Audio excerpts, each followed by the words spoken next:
Da da da da. What's my good cheer? Welcome, everybody. Let's give YouTube a couple of minutes to get those notifications out. In the meantime, if you've never met me before, hi, I'm Cindy. I explore the inside and the outside. Technically, I stayed in the inside today. The weather took a little bit of a turn. It was so beautiful yesterday, almost made it to room temperature, right? Which is 20 degrees Celsius. Today, it didn't even get to the pluses. It didn't even get into the pluses today. And I think slowly over the next couple of days, we truly are moving into spring. And I feel that sense of wanting to move myself, right? It is, we were talking about it yesterday, new beginnings. And that's what spring does to me. It gives me that sense that I've got something that's like a clean slate, that I can create something brand new. Usually, what I do is I switch up my branding a little bit. But you know what?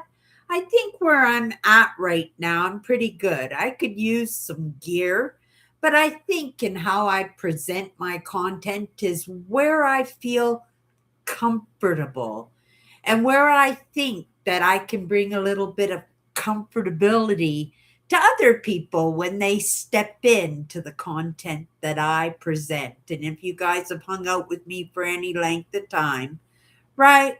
We do a little bit of work, is what we do. We go back a little bit and we kind of rehash some experiences, and we go in a little bit into the problems that we have, and we try to do a little bit of resolving, right? And sometimes in that resolving, it doesn't take a lot of work, it takes a lot of understanding.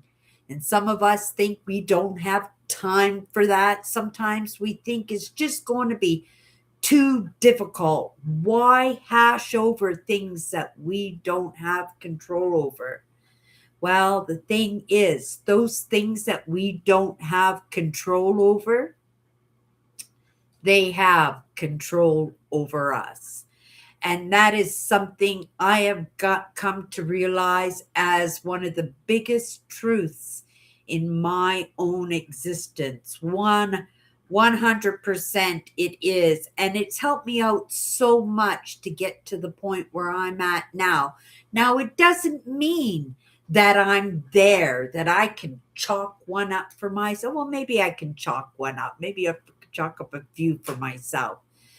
But that end game, that is never ending. And I especially, when you come to realize that a lot of those things that we bring into our adulthood have been rooted in us since we were little kids.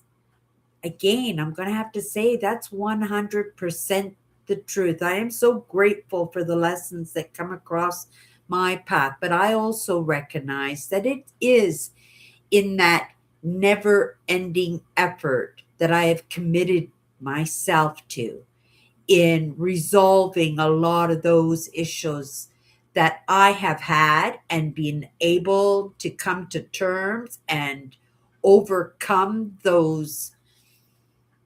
What are they? They're crutches, those crutches that we have in our lives that make it so that sometimes it's bearable, barely, but bearable.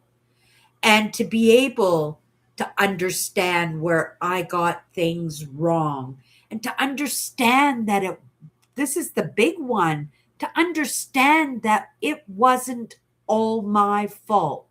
Yes, it's my responsibility. The damage is done. And if I want to get better in creating the best human being I possibly can, creating a life for myself that I could be proud of, and be that example for others in my own mistakes, in my own missteps, in my own life, that people could see by my experience that it can be done, and that it can be done in a way that it just Well, I'm not going to say it doesn't turn your life upside down because, right, that's the whole point, to figure out where we got things wrong and come to realize possibly that we didn't do it all by ourselves, and also come to realize that we're not a hopeless case, right? We're not a hopeless case. I have done so much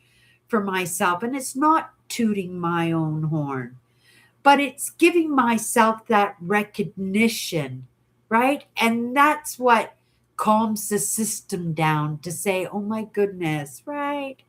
I did get a little bit done, and I can go a little bit further in this. Well, in saying I'm gonna go a little bit further in this, I have come across a university program, and I've been putting it off. I've known this program's been around for a little while, but I think in my own crutches in my life, I didn't think that I had any right. Funny I say that, right? That I had any right to think that I had, well, the right to credit myself in these courses that are being offered for free in university programs. And these courses are credited. So I could actually have a little backup. And you guys know I say it all the time, I'm not going back to university.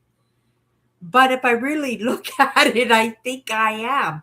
Now, it isn't a it's a big course for sure. It's a big course and it's an important course, but I don't think it's a course that I would not excel in. I think I would excel very well in it. And so to get a little bit of backing, right? To get a little certificate possibly, to get those credits, I have decided to take a course in addiction recovery. And it's not going to cost me anything, you guys. It's a free course out of the university, of Simon Fraser University out of British Columbia. And it's meant for psychologists, it's meant for medical doctors, it's meant for social workers, and actually people who do work in addictions. And like I said, I never thought that it just seemed reasonable because, I had my own, right? Crutches. I just been a, heavy smoker for the most part of my life. And I haven't had a cigarette in 20 years at least now, right? But I've had little addictions, and we can't omit the little addictions because those are crutches too. The ones like I had, like crunching ice. That is an addictive habit, you know, in crunching halls and needing that eucalyptus to clean my senses and in my brain. You know what a eucalyptus is like? Cough drops, and you know what those cough drops do to you. And I was addicted to those. They ruined my teeth, and I had to spend a fortune in fixing my teeth. And I've been off of those too for over 20 years now. But that addictions to the video lottery terminals, my addiction to gambling, right? That is fairly recent. I am now in my, I think I'm 8 years in, or 7 or 8 years in. I'm going to look back, and because I can find it in my videos, right? When I actually quit that. But that was a big one, you guys. That was my biggest crutch. And not only was it my biggest crutch, hello, Tammy, I see you there, dear. Not only was that my biggest crutch, it was my biggest nemesis. because you think that it's calming your system because it's that immediate rush, that's that dopamine that hits you when you get a little hit. You get a line of bars or something and you win some little bit of money. But I could win a little bit of money in the beginning of the run, meaning sitting down in that chair, and by the end of the night, have spent all that run plus everything in my pocket, plus all the bill money, plus the gas money, right, for the car, plus the groceries going into the cupboards at home. And then, worst of all, it made me into a liar. And, this was something that I've always prided myself, because it's something singular to me, especially in my family, right? We're all fibbers, and I'm including myself in that because I became a fibber and I lied to my husband about where the money was going. And not only that, I was sneaky. Here's another addiction. I was addicted to payday loans. This is where you get a loan and it comes off your next paycheck. But not only do you have to pay back what you loan, you pay back like 30% of whatever you borrowed. And I was doing payday loans from different loan companies during the course of a payroll. I really put myself in a state and I forgot about that. And I haven't done payday loans in, oh my goodness, it's also got to be 20 years. It's also got to be 20 years since I've been, that was a bad one too. I forgot about that one, right? And so I have to be kind of proud of myself that, even though I'm still on the pink ice donuts with the sprinkles, I haven't had one in a very, very long time. But that doesn't mean when I use the analogy of the pink ice donuts with the sprinkles, I'm basically talking about the junk food, right? And guaranteed, if I had $20 in the wallet, I'd be going to the store and grabbing a treat. I would. That is still a crutch for me, right? But when you think of how messed up with all these compounded um, addictions and habits that I had that were totally destroying my life.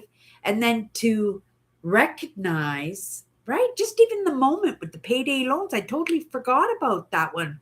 What else did I forget that I have been able to overcome in my life? I'm sure there are a few. I just thought of another one, to be able to shed these out of my life. And I just didn't say, there were some where I said, like the smoking, this is my last cigarette, use the patch. And the first time I really, truly tried to quit smoking, I was able to quit smoking.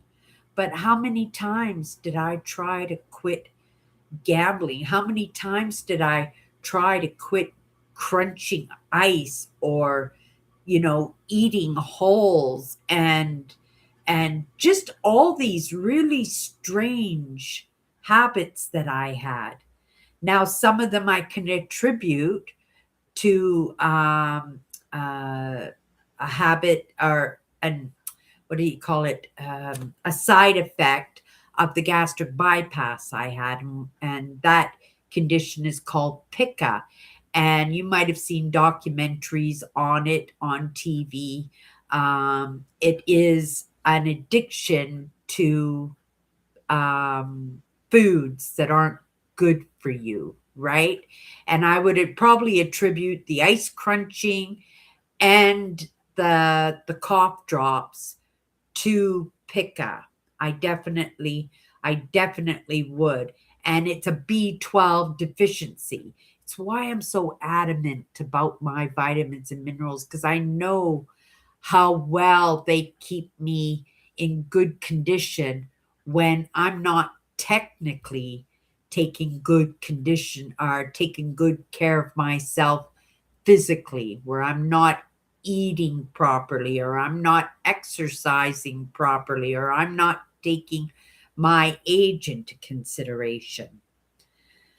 So, to give myself credit is so important because, people who have experiences in trauma, complex trauma, childhood trauma, right? When we have self imaging issues, we have these crutches in our life. And I decided that Monday this week, I am taking this accredited course in addictions because I know in what I do, it's pulling people in that have the same issues as I do, that we have crushes to cope with these issues that we picked up that got rooted when we were little kids, and we brought them into our adulthoods in order to cope with these mindsets, right? We delve into things that are not good for us. And because this accredited course, it's not going to cost me any money. It's going to give me credits. It's going to give me better standing in the categories where I want to help, where I want to be of service, and being that example for others that it can be done. And also, having that under my belt is just another tool to be the evidence for myself that it can be done. And it's every little bit, every little chink that I can take care of in my life just makes me feel better. Hello, Kathy. Oh, Kathy, so happy for you to be here tonight. I was just saying, Monday I am going to take a course. It's mandated for doctors, physicians, psychologists, right? Social workers, people who work with um, high impact clientele. And I think, this is the direction I'm going to be working in. So, being the person that I'm not going back to university, it would be good to have a little bit of credits under me so people can actually understand that I am taking this seriously. And because I need to understand, I know how I felt in that, but being that person to help somebody else through that process, right? Peeling all these crappy coping mechanisms out of our system, it means being understand how they got there to start with. And I can do that, but how do I get people to open up to me, to understand that I was and am in their shoes, right? That I can be trusted. And I believe, being able to understand the program of addictions in a medical, serious, psychological way that will serve me and serve the people that I want to help much better, right? So I committed, and you guys have, you've been hanging out with me for any length of time, I don't go in full force until I commit to myself. And that's the one thing about coping mechanisms too. You have to commit to yourself. And that's the only way that you can, right, be able to overcome these things. Because if you leave yourself an out, you'll take that out. I know because I've done it myself. So yesterday I was talking a little bit yesterday how I went for a walk, and there was a little library. It's not a little library, it's actually a hut, right? Made of red plexiglass. It's so cool. And along the walls of this little building, it's no more than maybe 100 square feet, right? and all the walls are covered with little bookshelves, and people from the apartment buildings and the houses in the neighborhood, they contribute books to this little library, and you go stand in there, and if it's raining, you have a roof over your head while you're looking at the books, and there's people in there all the time, all the time. And I found a book yesterday, and this book is called The Moon Sister. And I said, I'm going to start it today. I committed myself. I'm going to start it today. And I'm going to do it as my first hour when I woke up.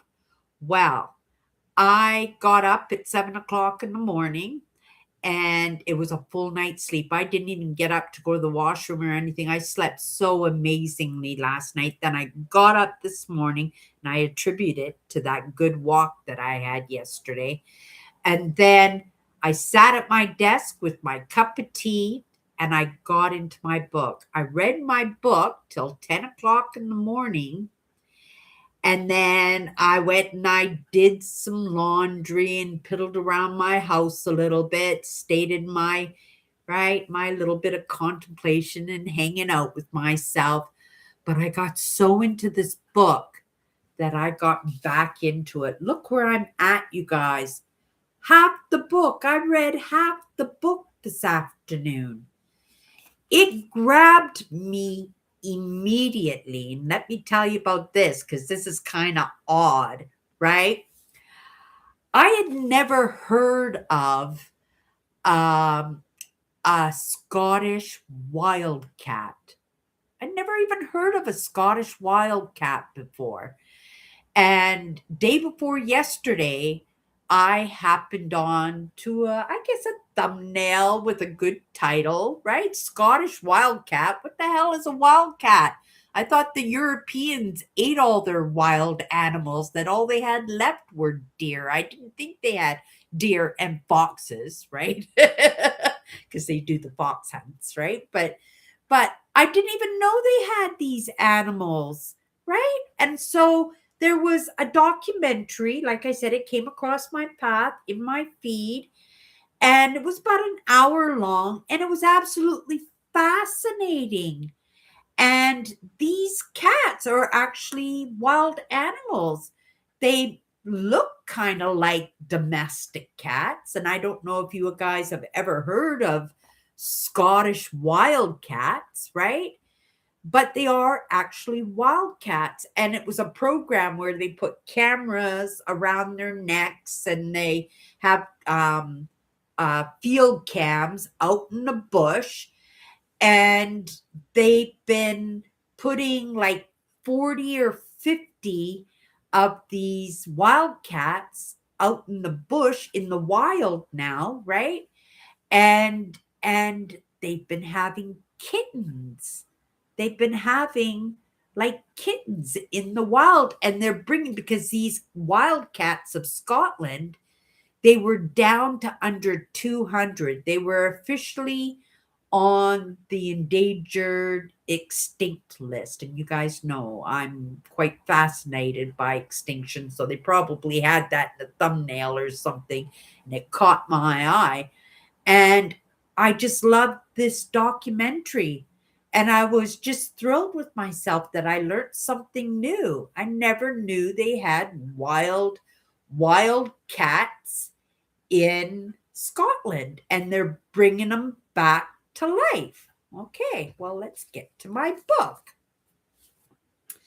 So I went to this little library, right? On my walk, I stopped. I took a different route home because I wanted to see if there might be a book or something that I would be interested in. And I checked them all out, and I looked at this one, The Moon Sister, and I went, oh my goodness, my name is Cynthia, right? And you guys call me Cindy, but my actual name is Cynthia. And Cynthia means moon goddess, right? And it kind of had a feel for me. I kind of connected with it. I read the inside of the book, and talking about, a Highland hunting lodge and stuff, and kind of look. I'm not a big romance, you're not going to find me reading Harlequin romances or anything, but it kind of looked like it might have a little bit of historical because they were talking about the history of the estate. And so I said, okay, well, I'll give this book a shot. And I started reading this book. And this book is about a woman who's trying to bring wild cats back into an existence. And it's about a gentleman who owned a very old 300-year-old estate, and he didn't get along with his father. A lot of traumatic stuff going on with his father. And she was a bit of a seer, the lady, and she's a conservationalist. And she had wild cats. She was trying to bring wild cats back. And the lady who she was working with had to be moved into the city because she was getting really, really old. And so they were dispersing all these wild animals that were going extinct. And in this program that she had, that that uh, that this gentleman who owned this estate actually offered her a job to set up a sanctuary for these wild cats. Is that crazy? And I just learned about wild cats the day before I went for that walk. It was like, it wasn't even in the inside of the cupboard. It mentioned that she was a conservationalist, but didn't mention anything about wild cats, right? That would have been the kicker. I would have said, oh, for sure. What a coincidence. I have to have that book now. But it didn't. It didn't even ring a bell with me in any way. And yet when I got into this book this morning, like in the first few pages, of reading this novel, it just went, whoa, right? Like I was just watching a documentary on wild Scottish cats, right? That I didn't even know existed to start with, and how they were trying to bring them back from going extinct. And this is an actual truth, right? This is a documentary. And here I am reading a book about a woman who's trying to do the exact same thing, right? And not only that, this character is taking me for a ride in her own life experiences.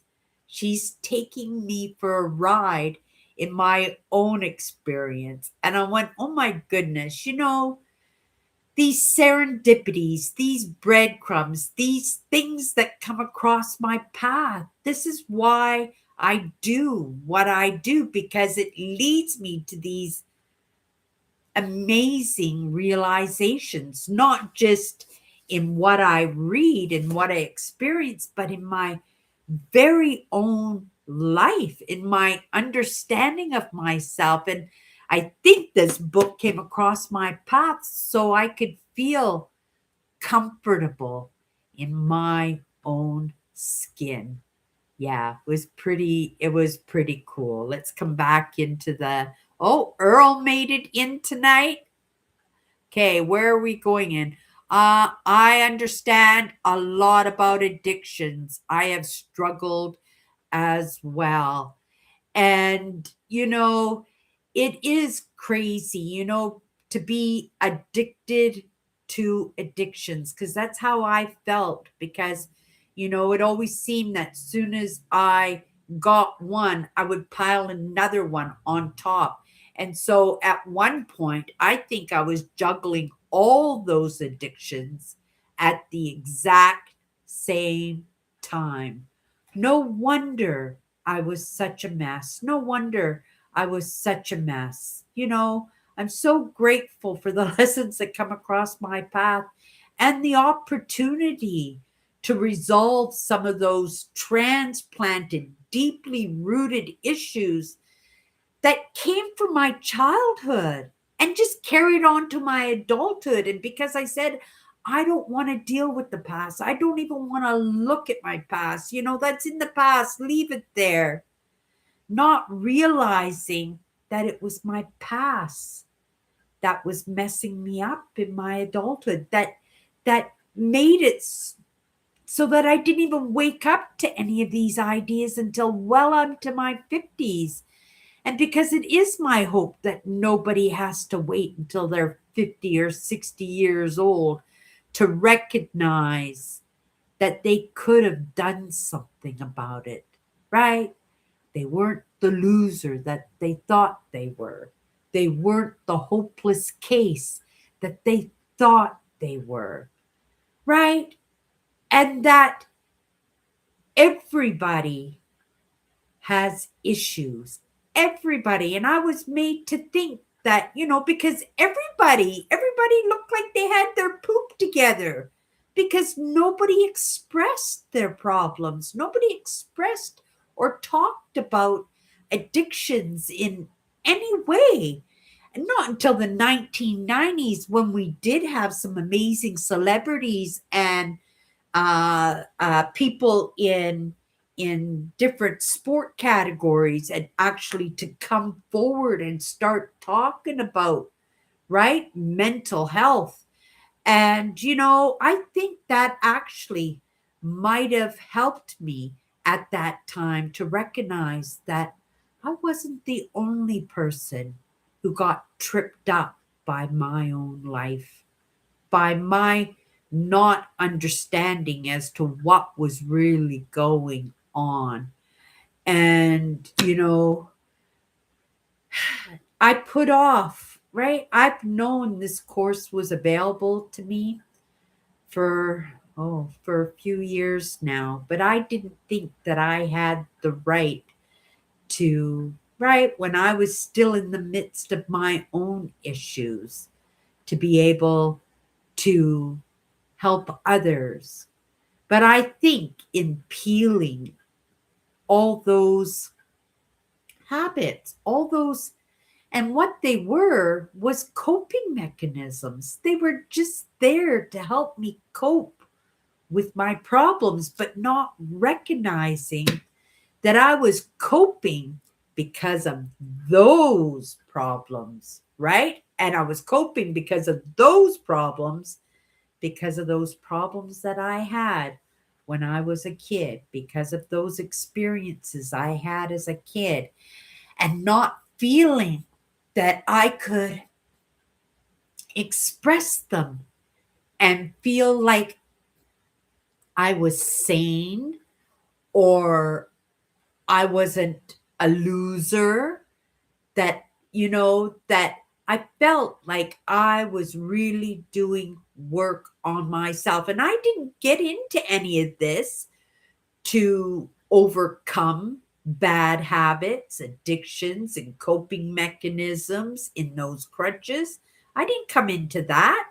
I came in to, right, figure out what was going on with me, to delve in deeper, to find out where I tripped up in my life, where I got it wrong, to recognize that, it wasn't all me, right? It was the people and the events in my life that messed with me. And then I coped, but I coped just like everybody else in hiding it, right? And everybody could see that I was a gambling addict. Everybody could, right? Because that's what I did from the time I got up to the time I went to bed. It destroyed my marriage. It destroyed the relationships with my sisters because and my mother, because they had to pick up the slack in me not being able to take care of myself when it came to my bills, because I had got myself in such a mess, right? And I'm very surprised I actually remembered the payday loans, and that was awful. That was scary. And to be able to come off of those and then just absolutely forget that I was even addicted to payday loans. And I was only addicted to payday loans because I was covering my butt with the video lottery terminals, with the gambling, right? But now that I have a better handle in my life, I feel, that now is a good time to go deeper in what I do, to actually bring some credibility into what I do, not just as a YouTube creator and coming in and having chit chats and stuff and being the flaky Cindy that I can be, right? But I present myself in a way that's genuine now because I recognize it's because other people were genuine, that I didn't have any examples of people out there that overcame their issues. I didn't, because they didn't talk about it, because it was a shame, right? It was that guilt and shame in them, that they presented themselves as perfect without problems. And in them doing that, I felt I had to act the same way. I thought I had to act the same way. I know that that is dangerous. That's not just dangerous to me, that's dangerous to everybody, because everybody knew my problems, right? But it wasn't discussed. It was just swept under the table in that polite, mind your own business, right? And I needed examples out there. I didn't recognize that I was going to be that example to myself. But I believe, I think it was the 90s and the early 2000s. I remember that there were some people on the sports scene that came into public eye and talked about mental well-being, and offering out resources out there for people to get a handle on their life.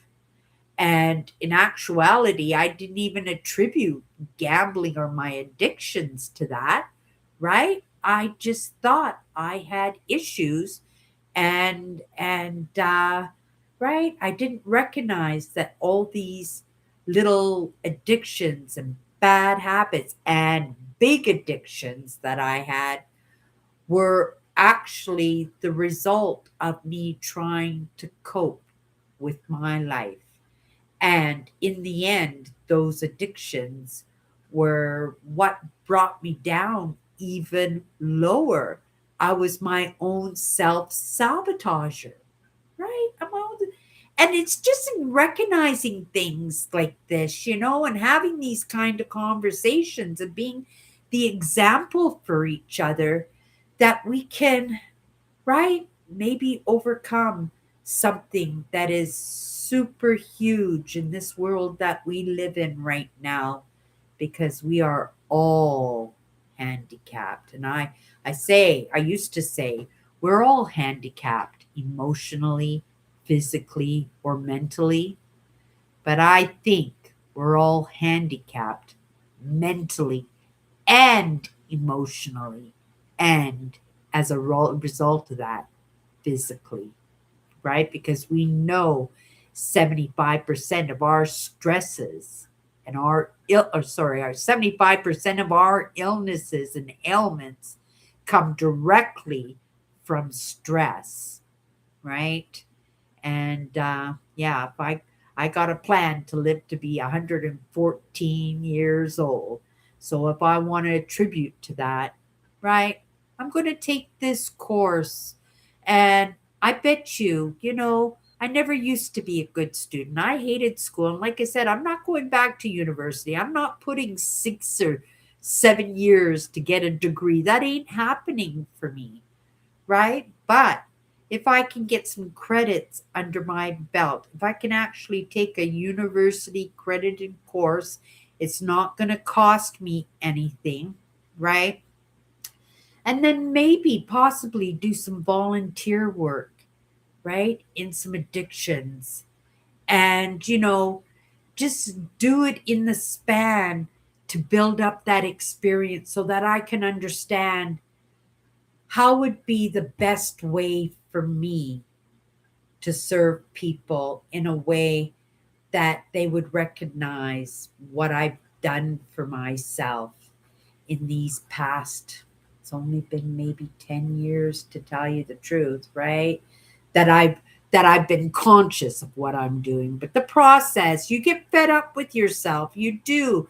And I maybe have been able to help myself in a little bit of ways in my addictions prior to that, but not without the guilt and shame being laid thick on me, without being quiet about what I'm doing, right? To keep that in the closet for myself.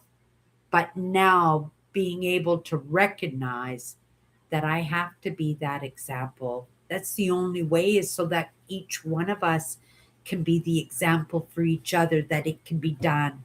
And I think the world would be a better place for that. And of course, I'm not a celebrity. I'm not one of these sports people. And I wish there were. I think it was a lady who did curling. I think there was a woman hockey player. I think there were some male hockey players that actually, made commercials on TV here in Canada. And at the very least, they were in here in Canada, and actually talked about mental health. And I think in a way that must have impacted me in a way to recognize, look at these beautiful, smart, right? Famous people, and they're talking about it. If I'm just Cindy, right? That's got to be okay for me to do that too, and to start getting that work done. And so, like I said, I am grateful for the lessons that come across my path, those small breadcrumbs, those serendipities. And it's just putting one foot in front of another. And I can't say that I feel bad that I didn't do it. A few years ago, when I first heard about this program being offered out of the University of Simon Fraser University out of British Columbia, um, uh, because, you know, I needed some time to really feel it out, to make sure that I was never going back to that ever again, right? I can't go back and fix the damage in my marriage. I can't. It's done, right? Like these things that we do to ourselves, right? Lots of it we can't do anything about. I have a friend who was a heroin addict, and he's lost his leg from where he was puncturing himself, right, with his needles and stuff. He's not going to get his leg back, right? We have to adapt and conquer in the damage that we do for ourselves. But we can heal ourselves emotionally and get rid of the guilt and shame, which would lead us possibly into giving that pink ice donuts with the sprinkles up, right? That's my next shot. It's coming, you guys. I've been making myself healthy food lately. I've been eating good. I've been eliminating, right? Sometimes they come back into my life, right? I'm not going to say I've given up. I've been trying to give up peanut butter now for, oh my goodness, at least 10 years. And I do so good. I can go like 6 months, no peanut butter, and then I have peanut butter. And then I'm on it again for a while. I went a couple of years with no bread. I just gave up bread completely. And then giving up bread, it was easier for me to give up the peanut butter because, peanut butter toast, I can eat it breakfast, lunch, dinner, and bedtime snacks. So in giving up bread, I was able to make it easier for myself to give up the the peanut butter, right? But I don't want to be that person to punish myself. And it feels like punishing, right? And this is coming from my childhood, rooted in my childhood and all those diets that I was put on. And then, not being able, my parents not being able to afford for me to be on a diet because we know eating healthy is expensive, right? And then to be whipped off of that and then be put back on the craft dinner like for me, it was always like punishment. It was like a seesaw, up and down all the time. And it is rooted really, really good. I was thinking about Nanaimo bars today. I like Nanaimo bars. It's a new one for me that I started up maybe 6 months ago. But when I want a treat now, I'm going, oh, Nanaimo bars, right? And I want to get to that state where I can have these treats, but not go crazy on them, right? Not eat a whole brick of ice cream, not to eat a whole slab of Nanaimo bars, to be able to have that treat and put it in the fridge and let that Nanaimo bar last all week, right? To offer myself those treats and not punish myself. And this is what I do is I go, oh my goodness, let's eat it all now because we can't have this in the house, right? So you don't want to throw something in the garbage because that's money, right? So you got to eat it all now because you're back on your diet tomorrow, right? And this is the way I think, and it's not a healthy way to think. And being the last one for me to kick, right? Um, yeah, this course might help me out a little bit more, right? I can't deny myself because I'm denying myself, and it's not fair. And I could say, maybe my addiction to sweets will last for the rest of my life. Maybe it will, right? But does that mean that I can't take this course now in order so that I could help somebody along the way? Because I've accomplished so much when it comes to addictions, right? And it's only come because I've done the work. And it's time for me to do a little bit more work and then possibly, right? Like I said, maybe that pink ice donut's full of sprinkle will disappear out of my life too, right? But yeah, I made a Mexican wedding soup. Is that what they call it? Wedding soup. I don't know if you guys ever had that. It's full of lentils and peas and red beans and white beans and chili powders, taco sauces, and tomato sauces. I didn't have tomato sauces, so I used ketchup. It worked good. It worked good.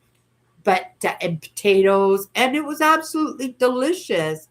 But oh my goodness, all those beans, my stomach is doing some rolling today. It's doing some rolling. So I'm looking forward to having a nice, relaxing bath, getting in my pajamas, right? And maybe get into my book for a little bit more, right? I might even finish it tomorrow. Look how far along I am in my book, right? More than halfway. So that's pretty neat. And it's a really good book. And I think maybe, I'll take some of my books down to that library and maybe pick up another book. And I'm going to get back into, right, my first hour of being up in spending it in reading, right? Okay, let me come into the comments here and see what you guys have been talking about. Oh, awesome. Um, yeah, it's going to be good. I'll let you guys know how it works, right? Works out for me, and I think it will be good. I've looked at the course a few times. I've gone through and just checked out how difficult. There's different tests and stuff that you go through, and I'm sure somebody who would take the course could probably, right, because it's all information. You can backtrack in the pages when you come to the exams and stuff, but each stage of the course, there'll be an exam at the end of that. So you'll get graded on the exam, right? So I'm going to take it seriously. I think I'm going to take a good shot at it, right? And I think, it might be something that I might be knowledgeable in in the state that I'm in right now, but I won't know until I actually get into it. But yeah, we're going to give it a shot. And like I said, I gave my word. And when I give my word to myself, it's one thing when you break the words to other people. That's not a good thing either. But never ever break your word to yourself. That's right. That's worthy of the guilt coming in. And I don't like anybody to have guilt and shame over anything, but yeah, right? Try to keep those promises to yourself. And if you guys see that I don't make a promise, if I say, I'm going to do this, right? But I don't say, for sure, I commit, then I'm giving myself that out. Oh my goodness, I had something else come up. I had to do this instead, right? But I decided today, Monday, will be my first day in class. Yeah, so I'm pretty excited about that. Cindy, I understand a lot about addictions. I have struggled as well. Oh my goodness.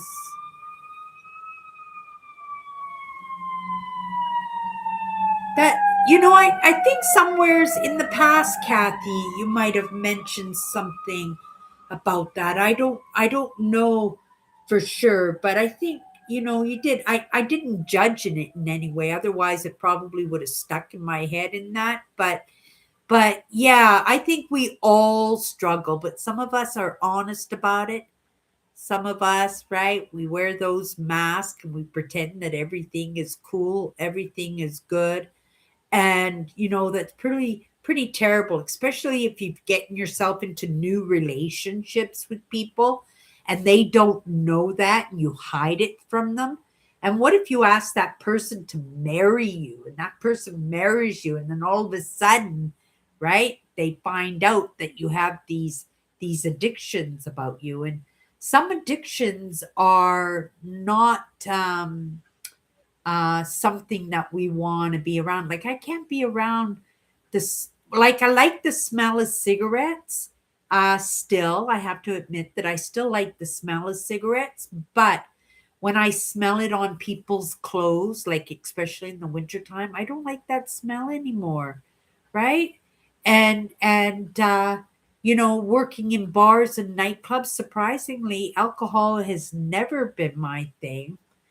But, my husband did drink a little bit, and sometimes he drank a lot, but lots of times he didn't drink. I called him a like what do you call him a weekend drunk, right? Where he'd go off and party with his friends and just get really, really drunk, and then he'd come home and feel really terrible, and then he wouldn't drink for a couple of weeks, and then he something else, some other event would come up, and he would start drinking.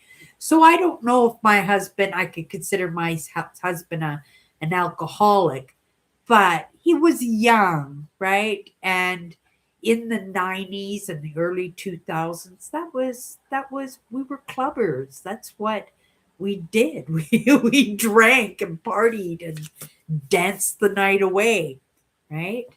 Nowadays, the kids play video games. Whether that's a good thing or a bad thing, I can't judge that because I don't play video games. It's never been my thing, ever. Okay. That book catches my eye. The title is catchy, Cindy. Please tell us how the book is. I can tell you right now, it's absolutely excellent. I'm totally immersed in it. And it's really neat that I find because uh, I don't read a lot of novels. I used to read novels all the time. Every day I would read novels. But because I'm in the mindset, because I'm deep into what I'm doing online, that the books have kind of taken a little bit of a wayside, right? I have read books, but it's only like once a year, right? That I've been reading the books.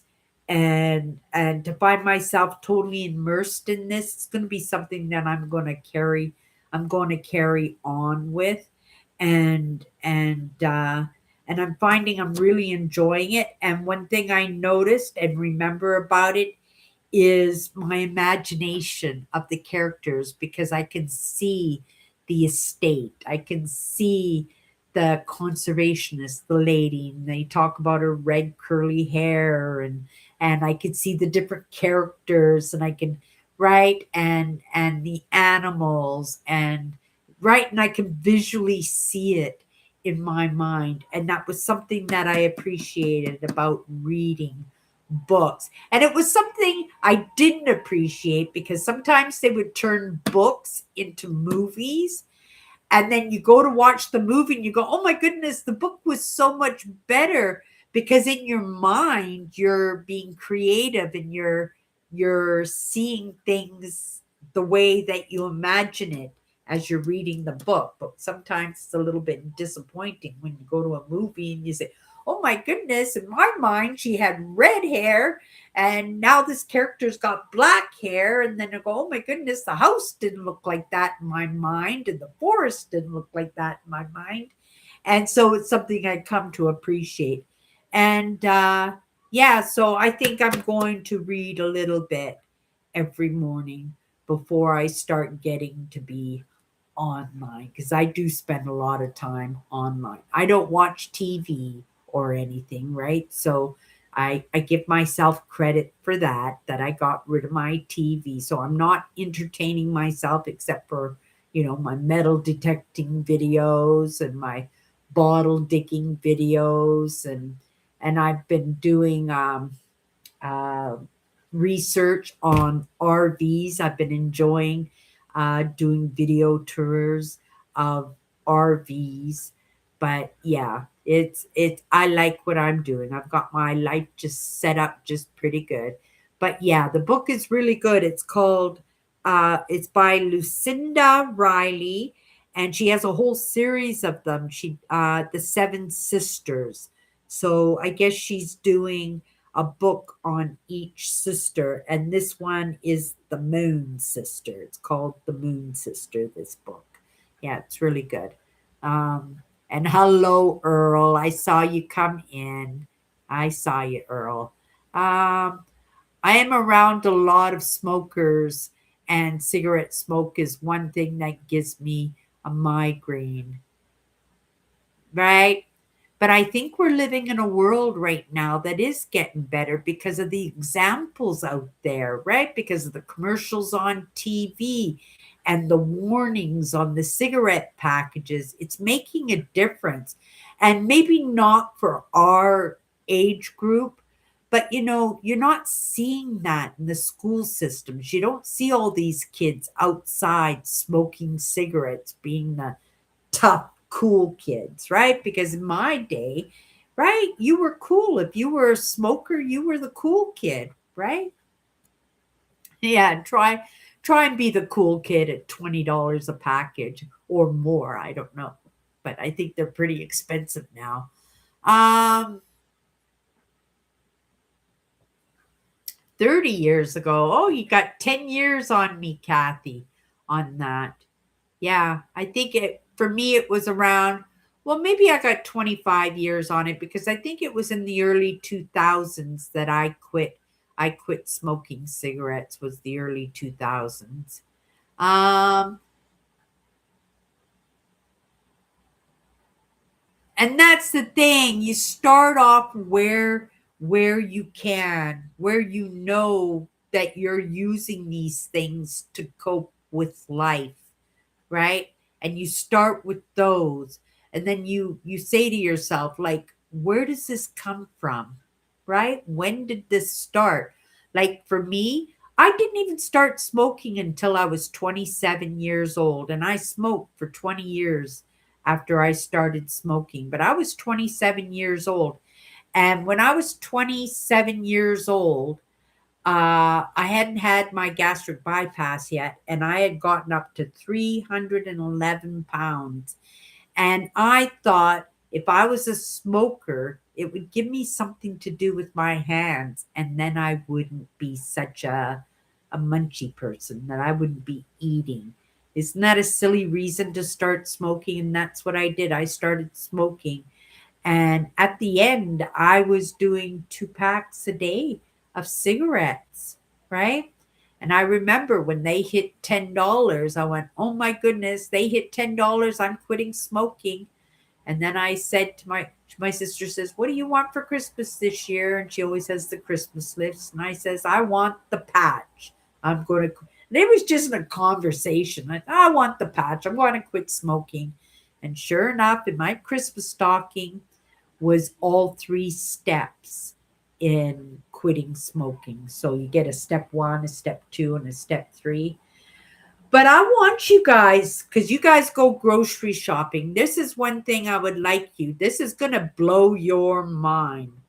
So when you go into the grocery store and you go to the pharmacist area, they always keep the nicotine gum on front of the counters so that because they're expensive, right? But by the pharmacists so they can watch for shoplifters and stuff, right? And they're right underneath the cameras and stuff. But go to that shelf. There are so many of them, but look how empty those shelves are. People are addicted to the nicotine in the nicotine gum. And that's a new addiction. I know when I first started quitting smoking, I did the nicotine gum, but I recognized I was still taking nicotine in. I said, well, what's the point of that? Right?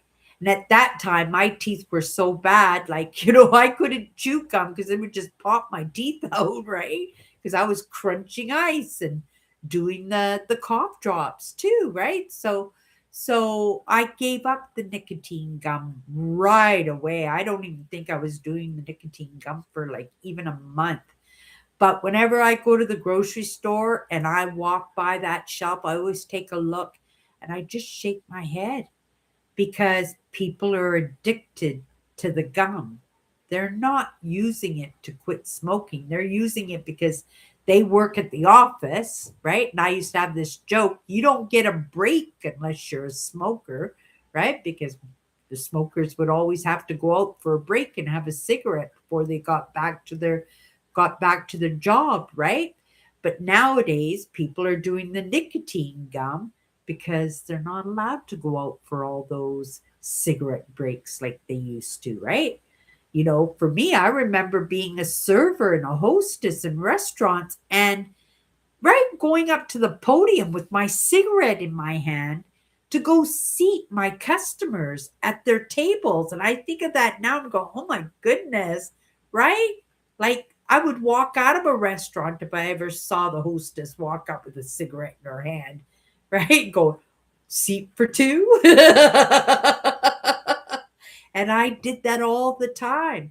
I would sit at a table in the restaurant when I was managing because I could watch the whole restaurant and I would have my ashtray right there and I would just chain smoke as I'm doing schedules and paperwork and stuff, right? I can't believe that. And I see somebody come in and go, where's the hostess? No hostess. And then I'd get up with my cigarette hanging from my face and then go seat my customers. Times are changing, right? We are changing emotionally, mentally, and physically. And yes, it's a small process. It is, and it's slow, right? It started in the 90s, and we're still dipping our feet into it.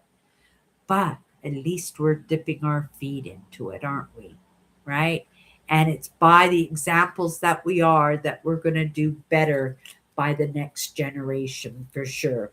Okay, you guys, let's get into a card.